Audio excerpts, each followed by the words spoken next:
हम्म, चलिए शुरू करते हैं। थोड़ा सा यहाँ ये है। देखो कल जो है ना जो 1 घंटे की रिकॉर्डिंग है वो रिकॉर्ड नहीं हो पाई थी। मतलब मेरे यहाँ से रिकॉर्डिंग तो ऑन थी, लेकिन क्योंकि उस समय कुछ प्रॉब्लम होगी थी, इस चक्कर से रिकॉर्डिंग नहीं हो पाई थी।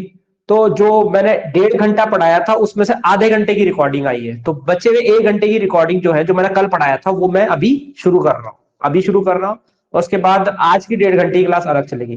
कल के 1 घंटे की क्लास की रिकॉर्डिंग जो नहीं हुई है ना, वो प्लस आज की 1.5 घंटा, तो आज 2.5 घंटे की क्लास चलेगी। तो इनको आप देख लेना एक बार, ठीक है? लेकिन वहीं से टॉपिक कंटिन्यू कर रहा हूँ जहां तक रिकॉर्डिंग खत्म हुई थी। तो कल हमने अपर ट्राइंगुलर मैट्रिक्स पढ़ा था, वहां तक कंप्लीट हो गया था आधे घंटे में। उसके बाद आगे का टॉपिक पढ़ते हैं। इसके बाद हमने पढ़ा था लोअर ट्राइंगुलर मैट्रिक्स, ठीक है? Lower triangular matrix, I think ये 9वां पॉइंट था, I think. Lower triangular, lower triangular matrix. चलो, ये है लोअर ट्राइंगुलर मैट्रिक्स। अब लोअर ट्राइंगुलर मैट्रिक्स क्या होती है, ठीक है? अगर मैं लोअर में इस तरीके से कोई ट्राइंगल बनाऊंगा तो इसको बोलते हैं लोअर ट्राइंगल, ठीक है? और यहाँ के एलिमेंट जो होते हैं वो नॉन जीरो होते हैं, इसको बोलते हैं लोअर ट्राइंगल। हाँ, इसके अपर के, इसके ऊपर जितने भी एलिमेंट होंगे वो सब आपके जीरो होंगे, ठीक है? फॉर एग्जाम्पल, ठीक है, तो पहले तो याद रखना, ये वाले एलिमेंट जो होते हैं ना, ये प्रिंसिपल डायगोनल के एलिमेंट्स होते हैं। इसके नीचे, इसके ऊपर के एलिमेंट क्या होंगे, अबव के एलिमेंट क्या होंगे, जीरो होंगे सब, ठीक है? तो क्या लिखेंगे, it is a matrix, it is a square matrix, ठीक है? आई स्क्वायर मैट्रिक्स, ये एक स्क्वायर मैट्रिक्स होती है, आई स्क्वायर मैट्रिक्स, ठीक है? Is called lower triangular matrix. मेरे ख्याल से कल मैंने इन विच लिखाया था, पर जो भी है, डेफिनेशन तो अलग अलग तरीके से लिख सकते हैं हम। In which, I square matrix in which the elements below, the elements above, ठीक है, above प्रिंसिपल, ठीक है, प्रिंसिपल, मेन या फिर leading diagonal, leading diagonal are zero, है ना? ऊपर वाले जो एलिमेंट होते हैं, है ना, आर जीरो, एंड, ठीक है, and remaining other elements, remaining elements लिख दो, remaining elements are non zeros, are non zero, are non zero, ठीक है? is called lower triangular matrix, lower triangular matrix, ठीक है? लोअर ट्राइंगुलर मैट्रिक्स एग्जांपल है, मान लो ए मैट्रिक्स है कोई, इस तरीके से, ठीक है? लोअर की तरफ आपके नॉन जीरो एलिमेंट्स होंगे। मान लो मैं यहाँ 1 2 3 4 लिख देता हूँ, इस तरीके से वैसे कुछ भी नंबर लिख लो। इसके नीचे के जो एलिमेंट्स होंगे, ठीक है, वो नॉन जीरो होंगे, ठीक है? द रिमेनिंग एलिमेंट की बात कर रहा हूँ, तो यहाँ पे लिख दो 7 8 -3, यहाँ पे 2 एलिमेंट ले लो, 5 7 6, ठीक है? इस तरीके से हमने ये जो एलिमेंट लिखे, नीचे के एलिमेंट जो है, नीचे वाले ट्राइंगल में जो एलिमेंट है, इसको हम बोल रहे हैं नॉन जीरो। और ऊपर वाले पे यहाँ पे 3 जीरो आ जाएंगे, यहाँ पे 2 जीरो आ जाएंगे, यहाँ पे 1 जीरो आ जाएगा। तो ये होते हैं आपके लीडिंग डायगोनल के एलिमेंट्स। और इसके अबव, ठीक है, elements above principal diagonal, elements above principal diagonal are zero. तो ये हो गया 4/4, ठीक है? इसका ऑर्डर कितना है, 4/4 है। और इसमें हम देख रहे हैं कि लोअर ट्राइंगुलर मैट्रिक्स जो होती है, इसमें लोअर के जो एलिमेंट्स होते हैं वो नॉन जीरो होते हैं, करेक्ट। तो इसको बोलते हैं हम क्या, लोअर ट्रायंगुलर मैट्रिक्स। ओके, अब ये इसका एग्जांपल हो गया। आगे बढ़े, आगे है आपका 10th point, triangular matrix. Triangular matrix ये नॉर्मली आपकी कोई भी मैट्रिक्स हो सकती है, ये जरूरी नहीं है कि स्क्वायर मैट्रिक्स ही हो, ठीक है। और ये अपर ट्रायंगुलर मैट्रिक्स से रिलेट करके पढ़ते हैं इसको हम, ठीक है। a matrix in which a matrix in which a matrix in which the elements below main diagonal below main diagonal below main diagonal are zero। Upper triangular से related तो अपर वाले में नॉन जीरो होंगे, बिलो वाले में zero होंगे, and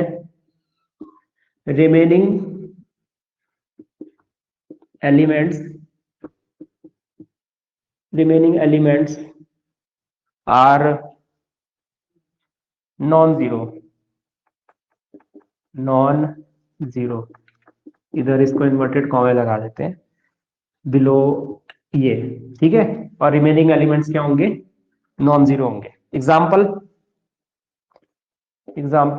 as equals to, इसमें एक काम करते हैं 5 into 4 का ऑर्डर ले लेते हैं, या 4 into 5 का ले लेते हैं, ठीक है। 4 रो और 5 कॉलम, तो यहाँ पे 1 2 3 4 रो ले ली, 1 2 3 4 5 कॉलम ले ली मैंने, ठीक है।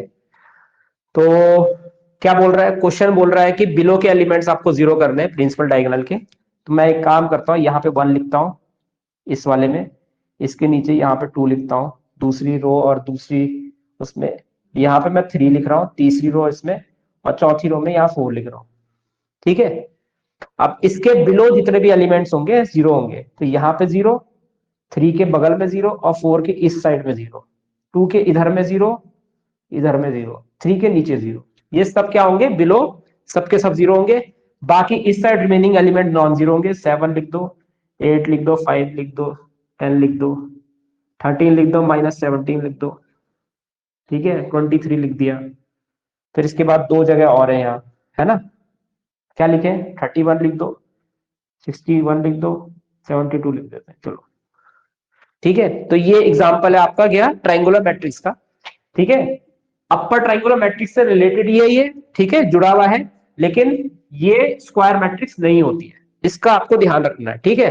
वैसे ये स्क्वायर भी लिख सकते हो, ठीक है। मैं जैसे 3 by 3 का बनाता हूँ, 1 2 3 बना दिया, यहाँ 0 0 0 बना दिया, -5 -7 और 9 बना दिया, ठीक है। ये भी आपका ट्रायंगुलर मैट्रिक्स है, और इसको अपर ट्रायंगुलर भी कहते हो आप। ये 3 by 3 ऑर्डर का बना है मैंने, ठीक है, ठीक है। तो ये हो गया आपका टाइप्स ऑफ मैट्रिक्स, खत्म हो गया। ओके, आगे बढ़ते हैं।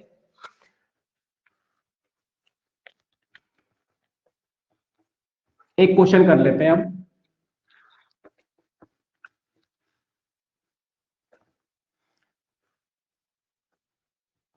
क्वेश्चन कर लेते हैं। वो बुक में लाया नहीं है, लाया हो, हाँ ये दे दो, ठीक है। इसमें था वो क्वेश्चन, 16वां क्वेश्चन था ना।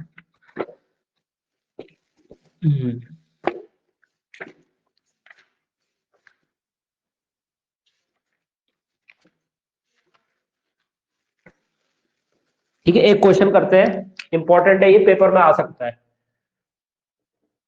बहुत इंपॉर्टेंट क्वेश्चन है, ठीक है। The number of elements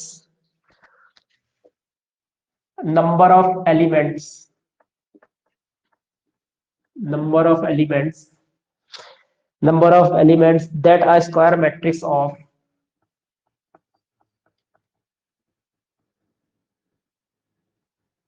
number of elements that a square matrix of number of elements that a square matrix of order n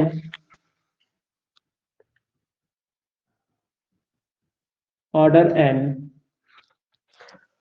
of order n has below its leading diagonal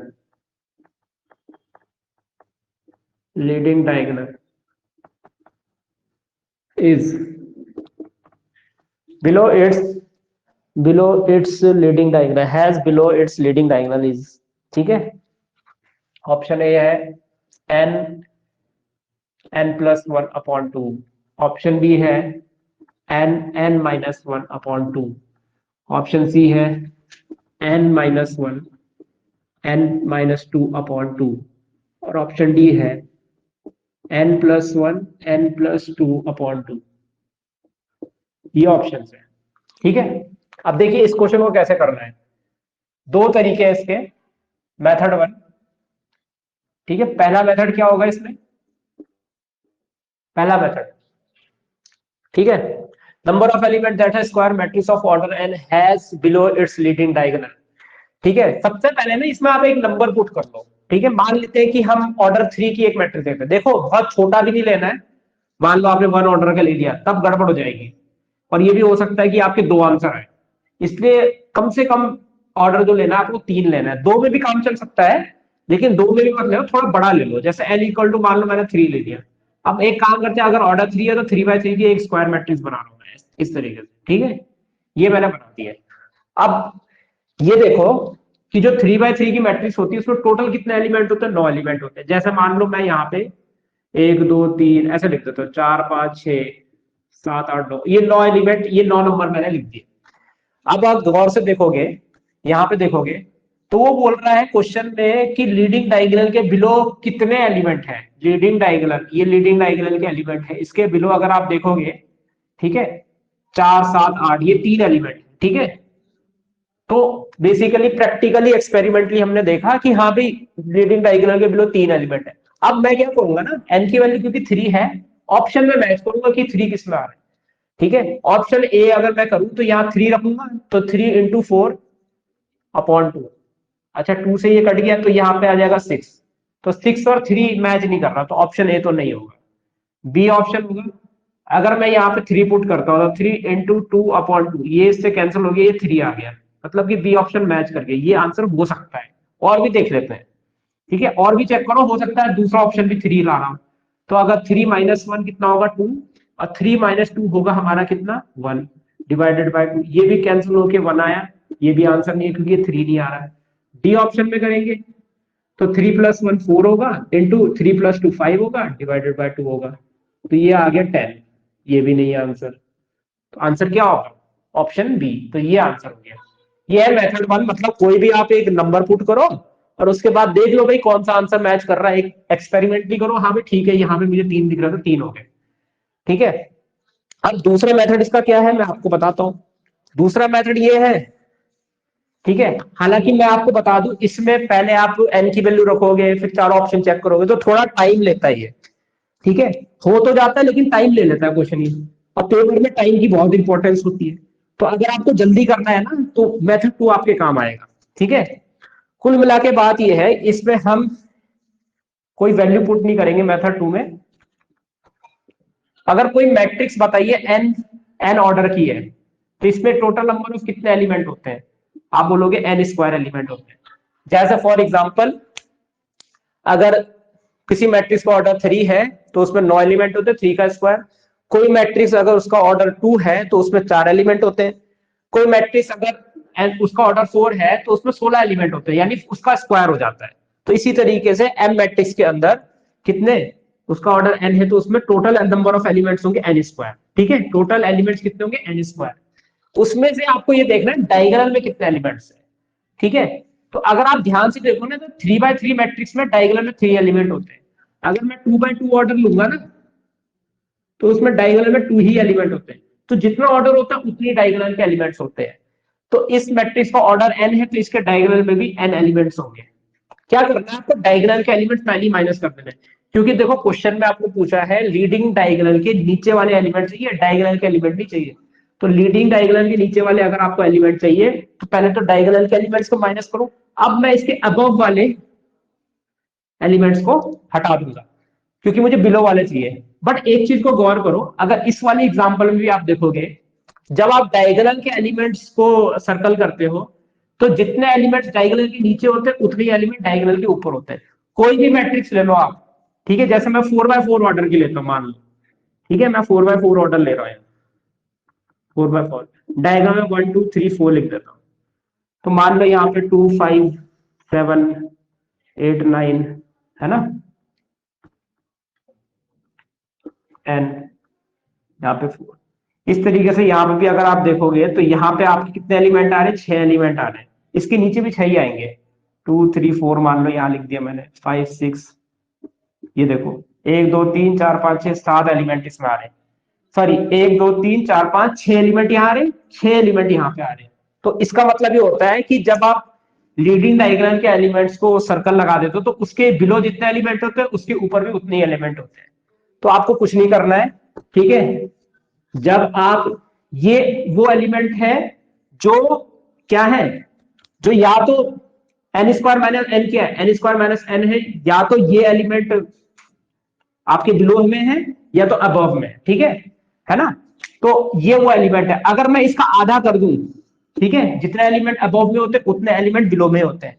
तो आधे element आपके नीचे है, आधे element आपके ऊपर है। तो जो number of element leading diagonal के नीचे है वो ये हो जाएंगे, ठीक है। अगर क्वेश्चन में मान लीजिए ये आता है, क्वेश्चन में मान लीजिए अबव भी लिखा आता है, तो भी यही आंसर होगा, क्योंकि जितने एलिमेंट नीचे उतने एलिमेंट ऊपर है, ठीक है। तो इसको थोड़ा सा अगर मैं सॉल्व करूं तो n n minus one common आ जाएगा, ठीक है। तो ये आपका फाइनल आंसर हो गया, ठीक है। आई थिंक ये क्लियर हुआ होगा, नहीं क्लियर हुआ तो आप मुझे फोन करके डाउट्स पूछ लेना, जो भी दिक्कत होगी इसमें ना। क्योंकि देखो, जब मैं टोटल नंबर एलिमेंट से लीडिंग डायगोनल के एलिमेंट्स को सेपरेट कर देता हूं ना, तो उसके बिलो में और उसके अबव में इक्वल एलिमेंट्स होते हैं, बराबर एलिमेंट होते हैं। तो बिलो, इसका मतलब जितने एलिमेंट्स बचे हैं उसमें से आधे एलिमेंट नीचे होंगे, आधे एलिमेंट ऊपर होंगे। बिलो वालों को निकालना तो हाफ कर दो बचे हुए एलिमेंट का, ठीक है। तो ये इसका आंसर हो जाएगा, क्लियर है, ठीक है। अब आगे बढ़ते हैं, नेक्स्ट टॉपिक करते हैं।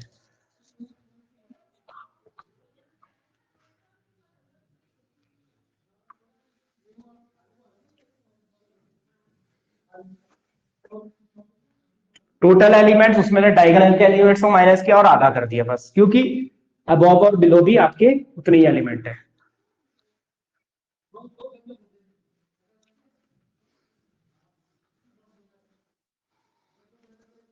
अब क्वेश्चन अलग अलग तरीके से पूछ सकता है, वो पूछ सकता है कि number of element below the leading diagonal कितने होंगे, number of element above the leading diagonal कितने होंगे, number of non diagonal elements कितने होंगे। नॉन डायगोनल एलिमेंट्स होंगे एन स्क्वायर माइनस एन, ये होगा। नॉन डायगोनल एलिमेंट्स कौन होते हैं, जो मेन डायगोनल को छोड़ के जितने भी एलिमेंट होंगे वो ये हो जाएगा।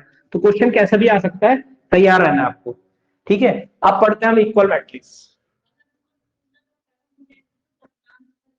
इक्वलिटी ऑफ मैट्रिक्स या equal matrix,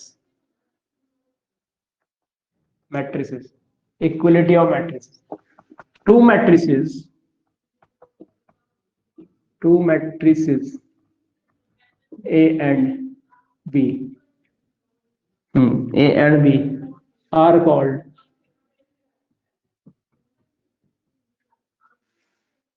are said to be, लिख दो, are said to be, are said to be equal, are said to be equal if, are said to be equal if following conditions are satisfied, following conditions, मैं condition को short में ऐसे लिखता हूं, satisfies, जो following condition है वो satisfy करती है, पहला, ठीक है। पहला है order of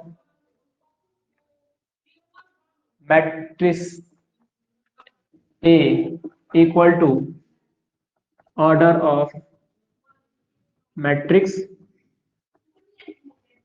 order of matrix B. एक ए मैट्रिक्स का जितना ऑर्डर होगा बी मैट्रिक्स का भी उतना ही ऑर्डर होना चाहिए, ठीक है। B corresponding elements, corres corresponding elements of both A and B matrices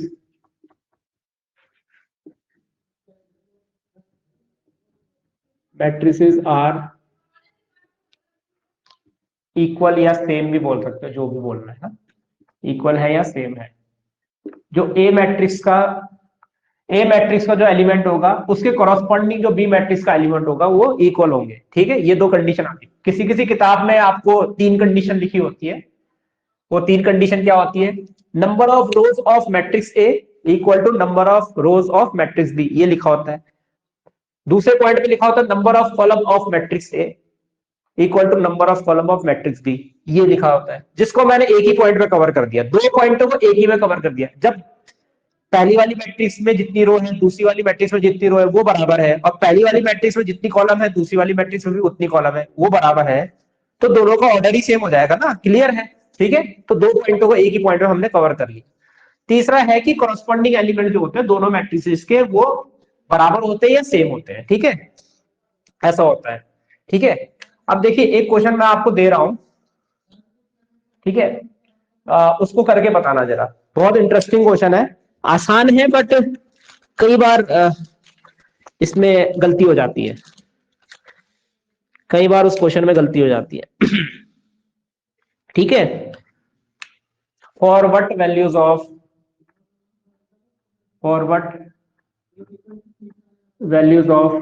x and y following matrices are equal, following matrices are equal, following matrices are equal। ठीक है, A is equals to x और y की कौन सी value के लिए following matrix equal है? 2x plus 1 2y 0 और y square minus 5y। Okay, b equal to x plus 3 y square plus 2 0 और लास्ट में है -6। ठीक है, इसको देखो, वो कह रहा है कि x और y की कौन सी वैल्यू के लिए ये दोनों मैट्रिक्स इक्वल है, तो ऑब्वियस सी बात है x और y की वैल्यू निकालनी, तो इन दोनों मैट्रिक्स को इक्वल लेना पड़ेगा। तो यहां लिखेंगे 2x प्लस 1 2y 0 और y स्क्वायर माइनस 5y, ये बराबर होगा आपका x plus 3 y square plus 2 0 और -6, ये हो जाएगा। ठीक है, अब क्योंकि दोनों मैट्रिक्स इक्वल है तो क्रॉसपॉन्डिंग एलिमेंट्स क्या होंगे? सेम होंगे। तो 2x प्लस 1 और x प्लस 3, इन दोनों, ये दोनों एक दूसरे के बराबर होंगे। वेरिएबल एक तरफ ले जाओ, x minus 2x minus x, और ये आ जाएगा 3 माइनस 1। तो यहां से आगे x की वैल्यू कितनी आ गई? 2 आ गई। ठीक है, x तो निकल गया। अब क्या करना है, करस्पॉन्डिंग एलिमेंट में ये भी इसके बराबर है, तो लिखेंगे 2y is equal to y square plus 2। ठीक है, अब ये बन रहा है, क्योंकि यहाँ पे आप देख सकते हो इसकी पावर 2 है, तो ये क्वाड्रेटिक इक्वेशन बनेगी। क्वाड्रेटिक इक्वेशन बनेगी तो y square minus 2y plus 2 बराबर कितना होगा? 0 होगा। ओके, ठीक है, अब देखो यहां से क्वाड्रेटिक इक्वेशन को सॉल्व करने के लिए तीन मेथड होते हैं। कंप्लीटिंग स्क्वायर मेथड होता है, दूसरा होता है आपका सीधा-साधा फॉर्मूला यानी क्वाड्रेटिक इक्वेशन वाला मेथड जो होता है, ठीक है, क्वाड्रेटिक फॉर्मूला बोलते हैं उसको, और तीसरा होता है आपका मिडिल टर्म स्प्लिटिंग। जहां तक मुझे ये दिख रहा है ये मिडिल टर्म स्प्लिटिंग से नहीं होने वाला, कोशिश भी कर लोगे नहीं होगा। ठीक है, क्योंकि यहाँ पे इसके कोफिशिएंट को इससे मल्टीप्लाई करते हैं, ये +2 आएगा। ठीक है, तो 2 1 जा 2, भाई 2 में से 1 को सब्ट्रैक्ट करेंगे 1 आएंगे, 2 में से 1 को ऐड करेंगे 3 आएगा, तो मिडिल टर्म स्प्लिटिंग से तो ये बिल्कुल नहीं हो रहा है। मैं इसको कंप्लीटिंग स्क्वायर से करता हूं, तो मैं आपको पहले बता दूं y square minus 2y plus 1 जो होता है ना, ये y माइनस 1 का होल स्क्वायर होता है। ठीक है, इसी तरीके से अगर मान लो x square minus 4x plus 4 होता है, ये x माइनस 2 का होल स्क्वायर होता है। ये कुछ ऐसी चीजें होती है जो याद रखनी पड़ती है। X square minus 6x plus 9, फिर आपका x square minus 8x plus 16, तो ये आपका x माइनस 3 होल स्क्वायर होता है, x माइनस 4 होल स्क्वायर। ये कुछ ऐसी चीजें जो आप याद रखोगे तो आपको दिमाग में आ जाएगा कि मुझे इसको क्या करना है। तो मैं यहाँ पे क्या करूंगा, Y square minus 2y plus 1 यहाँ जबरदस्ती बनाने की कोशिश करूंगा ताकि ये होल स्क्वायर बन जाए। ठीक है, 2 को मैं 1 प्लस 1 लिख सकता हूँ, और ये बन गया आपका क्या, ये बन जाएगा वाई माइनस वन का होल स्क्वायर, ठीक है, a square minus two b plus b square. आगे है यहाँ पे प्लस वन, इस प्लस वन को उधर ले जाओ तो यहाँ आ जाएगा माइनस वन। अब एक बात है, यहाँ पे बोल रहा है कि वाई माइनस वन का होल स्क्वायर माइनस वन के बराबर है। इस दुनिया के अंदर अंदर कोई भी टर्म हो, उसमें जब भी इवन पावर होती है वो हमेशा पॉजिटिव होती है, वो कभी नेगेटिव नहीं हो सकती है। तो इसका मतलब, बट हम लिखेंगे कि y minus one whole square cannot be equal to minus one, as this is, इसकी मिनिमम वैल्यू क्या होगी, जीरो होगी या जीरो से बड़ी होगी। ठीक है, मान लो y की वैल्यू मैंने वन पुट करी, कितना होगा, one minus one zero, zero को होल स्क्वायर, क्या जीरो माइनस वन के बराबर होता है, नहीं होता है। अब माइनस हंड्रेड पुट कर दो, माइनस हंड्रेड माइनस वन, तो minus one hundred one, minus one hundred का वन का होल स्क्वायर ही पॉजिटिव ही होगा, नेगेटिव का होल स्क्वायर ही पॉजिटिव, क्योंकि इवन पावर है, और पॉजिटिव का होल स्क्वायर तो पॉजिटिव होगा ही, तो वो तो नेगेटिव कभी हो नहीं सकता। देयरफॉर हम यहां लिखेंगे वाई डज नॉट एग्जिस्ट। ठीक है, ठीक है, y कभी भी आपका नेगेटिव नहीं होगा, तो सीधी सीधी बात है y आपका रियल नंबर है ही नहीं। ठीक है, और अगर y की वैल्यू यहां पे एग्जिस्ट कर ही नहीं रही है, तो इसका मतलब यहां पे 2y कभी भी वाई स्क्वायर प्लस टू के बराबर होगा ही नहीं। अब जब ये होगा ही नहीं, ये दोनों मैट्रिसेस इक्वल कभी होगी नहीं। हालांकि जब आप इसको इसके साथ सॉल्व करोगे, ठीक है, तो ये ऐसा सॉल्व करोगे यूं करके, y square minus five y equal to minus six लिखोगे, माइनस सिक्स इधर लाओगे तो y square minus five y plus six equal to zero हो, वाई की वैल्यू यहां से 3,2 आएगी। ठीक है, सॉल्व करोगे, थोड़ा सा अगर सिंप्लीफाई करना है, 3y minus two y plus six equal to zero, तो y की वैल्यू y माइनस थ्री होगी, फिर minus two y minus three हो गया यहाँ, तो यहां से y की दो दो वैल्यू आई, वो आई 2,3। तो देखो, जो y की वैल्यू यहां से आ रही है ना, वो इस इक्वेशन को भी सेटिस्फाई करनी चाहिए। जब आप y की वैल्यू यहाँ टू पुट करोगे, टू टू जो कितना हो जाएगा, एलएचएस हमारा फोर हो गया, और टू पुट करोगे, टू का square four, four plus two six हो जाएगा, तो four is not equal to six. ठीक है, एलएचएस आरएचएस के बराबर नहीं आ रहा, तो सीधी सीधी बात है, ये बराबर नहीं होगा। थ्री पुट करोगे, थ्री टू जा सिक्स हो गया, और यहाँ square nine, nine plus two eleven, eleven अभी ग्यारह सिक्स के बराबर नहीं होता, तो ये भी वैल्यू नेग्लेक्ट हो जाएगी। तो y की वैल्यू तो एग्जिस्ट ही नहीं कर रही यहाँ पे, ये भी सेटिस्फाई नहीं कर रही इसके साथ। इसका मतलब सीधा है कि यहाँ पे a और b कभी भी बराबर नहीं होंगे। ठीक है, सो रीजन क्या लिखेंगे, a and b, a and b can not be equal, can not be equal, can not, ठीक है, कैन नॉट लिख दो यहाँ, can not be equal for any value of y, y की किसी भी वैल्यू के लिए, y और एनी वैल्यू ऑफ y।